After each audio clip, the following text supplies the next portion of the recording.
প্রিয় বন্ধুগণ, আমরা দেখতে পাচ্ছি যে এই রাস্তাটা হচ্ছে পত্তার থেকে লরেন্স পর্যন্ত, কিন্তু এই ভারী যানবাহন নিষেধাজ্ঞার মাঝেও দেখা গেছে একটা গাড়ি বিশাল ভাবে ইট নিয়ে পড়ে গেছে। আমরা নির্মাণ কাজ চলতেছে, আপনারা দেখতে পাচ্ছি যে এখানে যে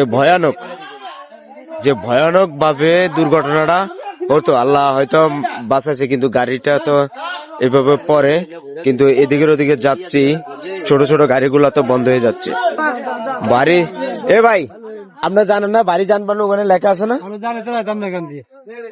না ওখানে লেখা আছে না? ওখানে তখন কি অবস্থা হয়েছে? আমরা গাড়িতে উঠতে পারবেন না। আরে এমন গাড়ি নেই, হ্যাঁ যাত্রীরা তো আধা ঘন্টা হবে, কারণ ছোট ছোট যানবাহন গুলা এখানে আটকে গেছে। আমরা দেখতে পাচ্ছি যে এখানে ইট হলো কত নিয়ে ভরে গেছে, 2000 ইট।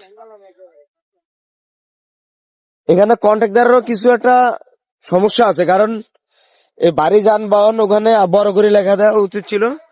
তো বড় ধরনের দুর্ঘটনা থেকে মানুষ এখন বেঁচে আছে। কি ভয়ানক একটা মানুষ মারাত্মক ভাবে অ্যাক্সিডেন্ট হতে পারতো, আর একটা গাড়ি এইভাবে উল্টিয়ে পড়ে, অবস্থা অনেক খারাপ অবস্থা, ভয়ানক অবস্থা দুর্ঘটনার ভিতরে। এই রাস্তা নির্মাণ কাজ চলেছে, এই ভারী যানবাহন বন্ধ থাকা অবস্থা এখানে ঢুকে গেছে। আরে গাড়ি তো 2000 হলো, দেখা গেছে